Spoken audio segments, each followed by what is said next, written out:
Bonjour Bruxelles, l'invité de 8h15. BX1. Bonjour Benoît Serex. Bonjour. Bourgmestre de Woluwe-Saint-Pierre, membre des engagés. Merci d'être avec nous. Petite info de service, puisqu'on faisait référence il y a quelques instants. C'est jour férié aujourd'hui. Beaucoup d'administrations qui font le pont demain. C'est le cas à Woluwe-Saint-Pierre ou pas? On fait le pont vendredi. Par contre, samedi, on célèbre des mariages, comme d'habitude. Voilà, donc samedi des mariages. Et pour les démarches administratives, tout recommence lundi, comme d'habitude. Vous étiez venu dans ce studio il y a un peu plus d'un mois pour parler de vos craintes sur la réforme des collectes des sacs poubelles. Est-ce que vos craintes ont été confirmées? Ben oui, malheureusement, ce que j'avais annoncé ces produits, j'avais dit qu'il fallait informer au maximum la population. Ça a été fait de manière totalement lacunaire. Pendant la période des congés, on a reçu une seule enveloppe avec d'ailleurs pas mal d'erreurs, avec une absence de carte. Moi, je vis dans une commune où il y a 40% d'étrangers. Ce document était uniquement en français et en néerlandais. Il fallait taper sur le clou au cours des semaines qui ont précédé. Ça n'a pas été fait. Et donc, on a eu à peu près 70% des poubelles blanches qui ne devaient pas être sorties, qui ont été sorties, avec le chaos qu'on a connu. Ouais, le chaos, vous forcez pas un petit peu le trait?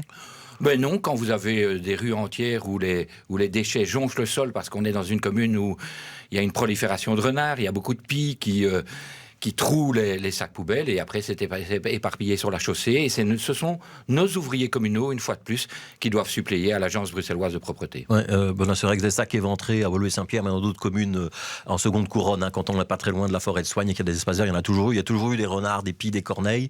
Il n'y a rien qui a changé, si? Ah si, ça a changé, puisque maintenant c'est ça. Vous avez vraiment ramassé plus de déchets en voirie que d'habitude? Et vous savez, pour venir ici ce matin, j'ai encore traversé la commune. Il y a énormément de sacs blancs qui traînent, il y a énormément de déchets qui jonchent le sol. Donc ce n'est pas acceptable en termes de propreté. Et là, la responsabilité de la région et de M. Marron est flagrante par rapport à tout ce que nous demandons depuis 6 mois. On a aussi demandé qu'il y ait une période de transition. C'est ce qui doit se passer dans toute réforme, une période tampon, qu'on puisse évidemment passer à la réforme des déchets organiques, mais qu'on puisse pendant ce temps-là, pendant 6 mois au moins, maintenir les deux collectes de sacs blancs. Oui. Et ça n'a pas été fait. Parce que dans votre commune, ça va passer à un seul passage hebdomadaire pour les sacs blancs. Est-ce que ce ne sont pas juste des maladies de jeunesse et il faut attendre une semaine ou deux que tout le monde ait bien compris que le calendrier a changé? J'espère que ce seront des maladies de jeunesse, mais en tout cas, quand je vois la situation ce matin, et on verra demain matin, puisque là, il y a la véritable sortie des sacs blancs qui est autorisée, on va voir comment ça va se passer. Mais moi, je crains que ça ne mette un certain nombre de semaines, parce qu'il y a énormément de citoyens, et je vous rappelle qu'il y a 40% d'étrangers, souvent qui ne parlent pas une des deux langues nationales. On aurait pu au moins faire cet effort-là. Est-ce que vous savez, M. Grosfilet, que hier, au moment de la réforme, au moment où les gens voulaient se renseigner, le site internet de Bruxelles Propreté était saturé et inaccessible. Ça, si c'est la manière de fonctionner en termes d'information, il y a quand même énormément de progrès à faire. Il y a 5 zones, si je ne me trompe pas, sur Woluwe-Saint-Pierre. Oui. Il y a eu un déficit de communication, les choses ne sont pas assez claires. Un déficit. Est-ce qu'il faudrait une seule zone par commune? C'est ce que nous disait hier Karine Goll, qui est l'échevine de la propreté de la commune d'Uccle. Elle disait plusieurs zones sur une commune, c'est trop compliqué, les prospectus sont mal faits, on n'arrive jamais à savoir dans quelle zone on se trouve. Mais elle a raison, et on voit des découpages de rues, par exemple l'avenue de Tervuren, chez moi à Woluwe-Saint-Pierre, elle est séparée entre différentes zones. Comment voulez-vous que les citoyens s'y retrouvent? D'autant plus qu'il n'y a même pas de carte dans le prospectus envoyé par Bruxelles Propreté. Enfin, je ne comprends pas comment on a pu être si peu professionnel. Est-ce que vous allez communiquer au nom de la propreté, ou est-ce que c'est l'agence Bruxelles Propreté qui doit le faire?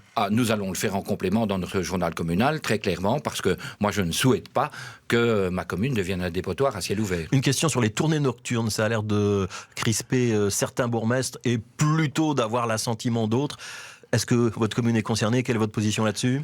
Alors, il y a très peu de tournées nocturnes sur Woluwe-Saint-Pierre, donc ça ne va pas déranger trop les gens, puisque c'est vraiment en limite des grandes voiries. Donc les grandes voiries régionales. Voilà, on est moins concerné que les autres communes. Ouais. Et c'est une bonne idée ou c'est pas une bonne idée? C'est pas une bonne idée au niveau de la tranquillité des gens, parce que ça crée des nuisances sonores, vous le savez comme moi. Mais pour Bruxelles Propreté, c'est une bonne idée en termes de fluidité du trafic et donc de rapidité des tournées pour les camions poubelles. Oui, mais on a l'impression que chez Bruxelles Propreté, on ne pense qu'à la rapidité des tournées. Il faudrait aussi penser à la qualité de vie des Bruxellois. Et nous, vous le savez, et dans une commune comme la mienne, on a déjà d'autres nuisances sonores. J'espère qu'on ne va pas en rajouter avec les camions. Qu'est-ce que vous demandez à Alain Marron et à Bruxelles Propreté aujourd'hui? Période de transition, deuxième ramassage supplémentaire quand il y a des dégâts. C'est clair.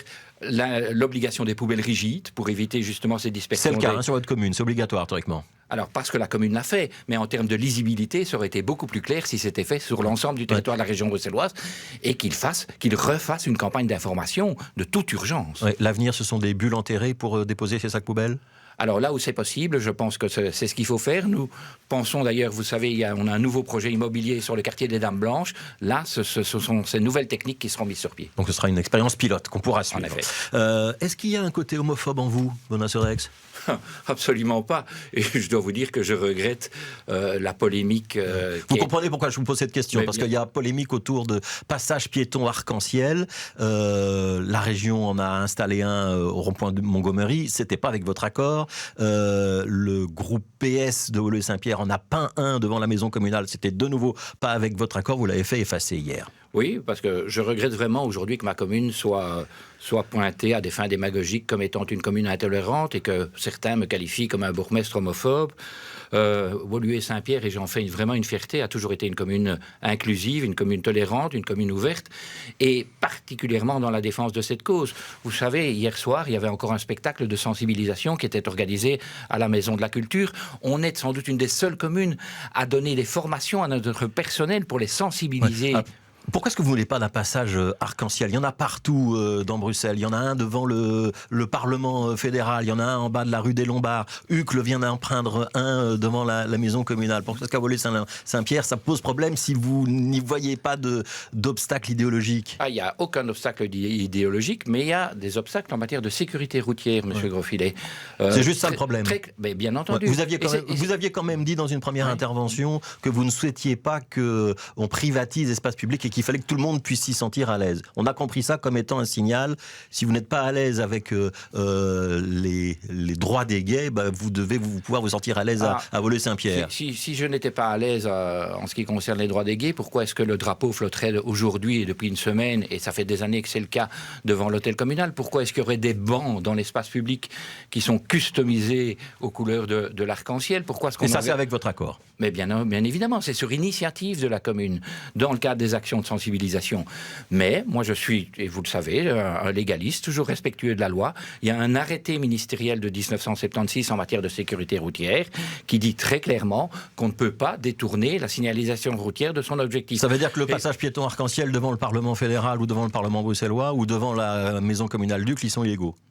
Il pose problème en termes de responsabilité, me semble-t-il. Vous savez, moi, je n'invente rien. J'ai été voir ce qu'on appelle les règles qui sont prescrites en matière de passage pour piétons. Qu'est-ce qu'on nous dit? Sécurotech en Wallonie. Ils disent les experts en sécurité se montrent très réservés sur ce type de marquage pour les raisons suivantes. Un manque de contraste entre les bandes blanches et la voirie colorée, un choix des couleurs susceptibles de compliquer le repérage pour une série de personnes ayant des problèmes de vue. Eh bien, moi je ne prends aucun risque. Alors, la cause peut être plaidée sous toute une série de supports, mais les passages pour piétons ne me semblent pas le support idéal. Ouais, vous n'êtes pas en train d'envoyer un message subliminal à un électorat homophobe? C'est pas ça le propos. Ça, c'est un procès d'intention totalement inacceptable. Je pense que mon passé, montre bien ô combien je suis ouvert à cette cause. Vous avez fait effacer le passage arc-en-ciel peint par les socialistes hier. Est-ce que vous allez déposer plainte contre eux ou pas? On va voir la suite qu'il y a lieu de réserver à ce dossier, mais je suis quand même assez... Vous l'excluez pas? Non, mais je ne l'exclus pas, parce que Madame Vincel, cette conseillère communale, qui normalement est une élue du peuple à Woluwe-Saint-Pierre, devrait quand même montrer un peu l'exemple. Elle se prend maintenant pour une gestionnaire de voirie. Si je devais accepter ce comportement de tous mes citoyens, qu'est-ce qui se passerait? Donc on va voir. Ouais, l'ensemble du collège, il pense comme vous, ou vous êtes un petit peu isolé sur ce dossier, Benoît Serex? Vous êtes avec des filles écolos en majorité communale. Je n'ai pas de problème dans ma majorité, et la réponse que j'avais donnée au conseil communal au mois de février, j'en avais parlé à mon collège préalablement.